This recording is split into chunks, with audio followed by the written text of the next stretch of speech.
Gempa susulan masih terjadi di Nusa Tenggara Timur. Warga dilanda kepanikan. Sudah Masya Allah. Allah Akbar.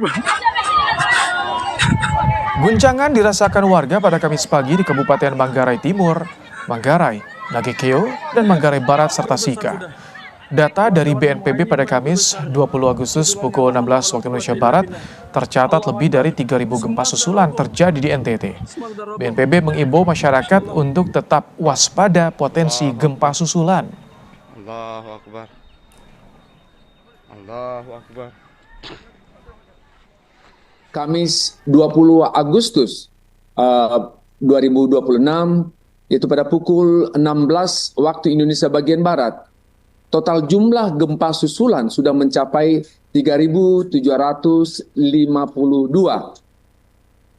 Gempa ini terus dirasakan baik yang besar maupun kecil. Masyarakat dihimbau untuk tetap waspada dan tetap siap siaga. Bagi warga di daerah terdampak, perlu dipastikan kondisi bangunan apabila akan memasuki bangunan tersebut. Saudara, hingga Kamis pukul 16 waktu Indonesia Barat, data BNPB menyebut korban meninggal akibat gempa bumi di NTT bertambah menjadi 75 orang dan 907 orang mengalami luka-luka. Jumlah warga yang mengungsi juga melonjak menjadi 92.735 seiring masih terjadinya gempa susulan.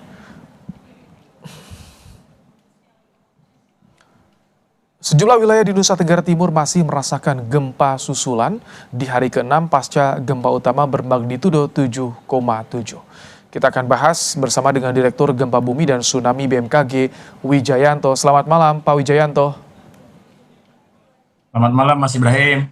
Pak, ini sampai hari ke-6, mengapa masih terjadi rentetan gempa susulan? Bahkan tadi pagi magnitudo cukup kencang, 5,7 berarti ya Pak, tadi pagi?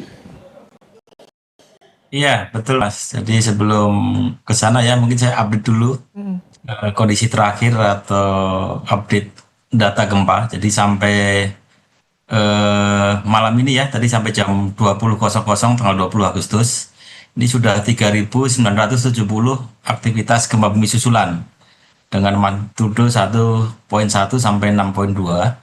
Jadi dirasakan tuh hampir 117 kali ya. Jadi kira-kira hampir setiap 1 jam, 1,5 jam itu masyarakat di daerah Flores merasakan gempa bumi. Jadi memang ini adalah rangkaian gempa bumi susulan ya, yang kemarin terjadi pada tanggal 15 Agustus dengan magnitudo 7,7. Jadi setiap ada gempa besar itu kan tentunya akan diikuti rangkaian gempa susulan. Jadi gempa susulan ini masih terus terjadi dalam rangka untuk mencapai titik stabil dari deformasi batuan yang pernah terjadi gitu ya di tanggal 15 itu. Jadi ini masih terus terjadi. Jadi ini sudah hari ke-6 masih terus terjadi. Bahkan tadi seperti yang Mas sampaikan tadi pagi sekitar jam 9.40 ya, sekitar jam 10 pagi waktu Indonesia Barat itu diguncang juga gempa yang lumayan signifikan tadi sekitar 5,7. Itu juga berdampak juga kenapa tadi lumayan kuat dan dirasakan banyak orang ya, sampai bahkan tadi ada kerusakan di jembatan, terus tadi ada kerusakan di rumah yang sebelumnya sudah rusak berat menjadi ambruk dan seterusnya. Itu karena memang gempa yang 5,7 tadi pagi itu terjadi di darat ya, di utara Ruteng gitu ya. Pak Wijayanto, kalau misalkan tadi interval kekuatannya rentang 1,1 hingga 6,2, artinya sama dengan 1-2 hari kemarin. Ini tidak ada penurunan dong kekuatan gempa susulannya Pak Wijayanto rata-rata. Iya betul, jadi ini kita sebutkan yang minimal 1,1, yang maksimum 6,2 untuk gempa susulannya ya. Makanya tentunya kita sampaikan bahwa gempa utamanya kemarin adalah 7,7. Jadi ini pastinya gempa susulan itu lebih rendah daripada gempa utamanya. Ya ini masih terus terjadi gempa magnitudo 5, jadi tadi 5,7, kemudian nanti bisa 5,8, bisa jadi nanti mengecil lagi 4, sekian, 3, sekian dan seterusnya Mas. Jadi ini bervariasi gitu untuk mencapai titik stabilnya batuan itu sendiri nanti. Jika melihat karakteristik gempa yang tadi 7,7, sampai kapan gempa susulan ini diperkirakan akan terus terjadi? Apakah 1-2 hari ke depan atau bagaimana? Ya, jadi dari hasil monitoring kita ya, kita bikin statistik, kita bikin peluruhan. Jadi kira-kira nanti gempa ini akan meluruh. Jadi ini sudah kelihatan penurunannya. Jadi jumlah gempa itu semakin hari semakin menurun.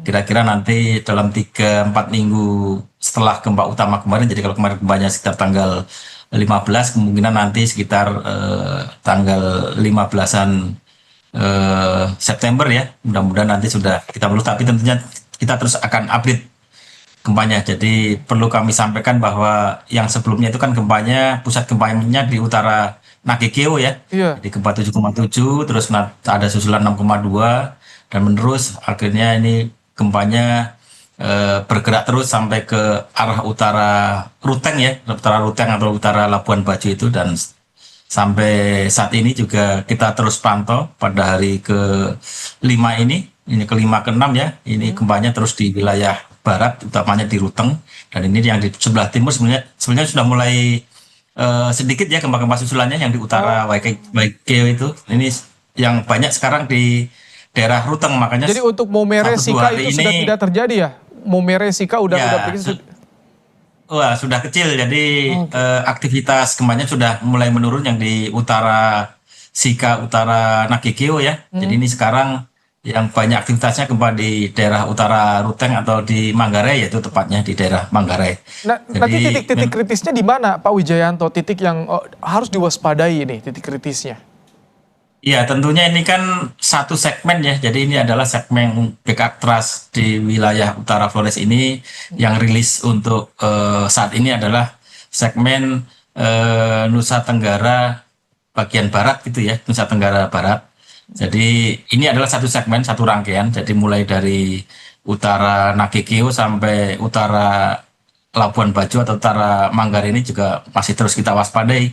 Tapi tentunya ini kan masih kita monitor terus Mas ya, ini masih data sementara. Nanti terus akan kita update data perkembangan terkininya. Oke, dengan kondisi seperti ini, rekomendasi atau dari BMKG, antisipasi kepada warga yang wilayahnya rawan gempa segmen tadi seperti apa Pak? Ya, tentunya ini gempa susulan masih terus berlangsung ya, apalagi ini masih ada gempa-gempa yang signifikan, dalam artian ini gempanya kan gempa dangkal, gempa sebagian juga ada gempa di darat juga, di dekat dengan pemukiman. Di gempa darat kalau magnitudenya di atas 5 tentunya ini bisa berdampak menimbulkan kerusakan gitu ya. Jadi kami mengimbau kepada warga untuk tetap siaga dan waspada. Jadi jangan sampai nanti seperti tadi kasus gempa yang tadi pagi masih ada gempa di atas 5,5 ya, tadi 5,7, itu bisa menyebabkan rumah yang sudah rusak bisa tambah rusak. Terus jadi dimohon untuk tidak dihuni dulu rumah-rumah yang rusak ya, tidak usah dimasukin dulu. Nanti tentunya juga yang tinggal di wilayah-wilayah perbukitan ya, yang di samping-sampingnya ada perbukitan itu waspada, karena tadi juga sempat terjadi longsor juga akibat gempa 5,7, ini gempa susulan juga. Dan juga nanti tetap waspada, tetap mengikuti arahan dari pemerintah daerah maupun dari pihak berwenang. Tentunya nanti BMKG akan selalu menyediakan data yang terupdate, terkini, sesuai dengan kebutuhan nanti. Kalau untuk ancaman atau potensi tsunami sudah dipastikan tidak akan terjadi lagi atau bagaimana Pak? Ya, jadi untuk tsunami ya, ini kemarin sudah rilis 4,7. 7,7 ini sudah rilis energi tsunami-nya, sudah kita akhiri peringatan dini, tapi tentunya kita akan terus pantau. Dalam artian kalau ini gempa susulan, untuk potensi tsunami-nya sangat kecil ya. Namun demikian kita tidak bisa memastikan apakah nanti ada tsunami atau tidak. Tapi misalkan ada pun, BMKG sudah sangat siap. Jadi BMKG kan sudah bisa memberikan peringatan dini kurang dari 3 menit ya.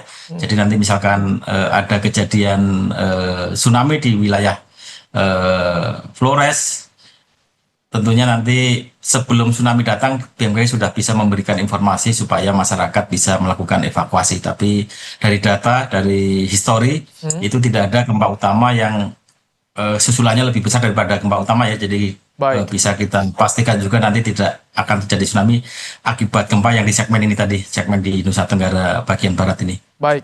Terima kasih untuk informasinya hasil monitoring gempa yang terjadi di NTT, Direktur Gempa Bumi dan Tsunami BMKG Wijayanto.